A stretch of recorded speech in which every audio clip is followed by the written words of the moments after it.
Hello everyone, 90s kids ఎలాంటి food items తినేవాళ్ళు అనేది ఈ వీడియోలో నేను మీకు చూపిస్తాను. అప్పుడప్పుడే వస్తున్న ఈ కాఫీ బైట్స్ అండ్ నెక్స్ట్ ఇలా లాగుతూ ఉండే ఆ పెప్పర్మెంట్ తింటూ ఉండేవాళ్ళం. ఇలా రంగురంగుల జ్యూసు ఫ్రూటీ అనేది అప్పుడే స్టార్ట్ అయింది. ఇదైతే స్పెషల్ డ్రింక్ అనమాట, ఎస్పెషల్లీ ఇన్ సమ్మర్.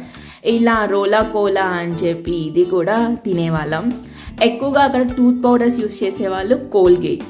సో అప్పుడే బబుల్ గమ్ అనేది వచ్చిందండి, బూమర్. ఇది ఎక్కువగా చూయింగ్ చేస్తూ ఉండేవాళ్ళం. సో ఫేవరెట్ డ్రింక్ వచ్చి గోల్డ్ స్పాట్ అండి. గోల్డ్ స్పాట్ కంపల్సరీగా ఉండేది. ఇట్లా పుల్లైసులు, ఎంతోమంది ఈ పుల్లైసులు తిన్నారండి. తర్వాత సోడా, లెమన్ సోడా అని, నార్మల్ సోడా అని కూడా ఉండేవి. నెక్స్ట్ వచ్చి ఈ యానిమల్ బిస్కెట్స్. యానిమల్స్ నేమ్ అనేది మెన్షన్ చేసుకుంటూ కూడా ఈ బిస్కెట్స్ తింటూ ఎంజాయ్ చేసేవాళ్ళం కదా. ఇలాంటి వీడియోస్ కావాలి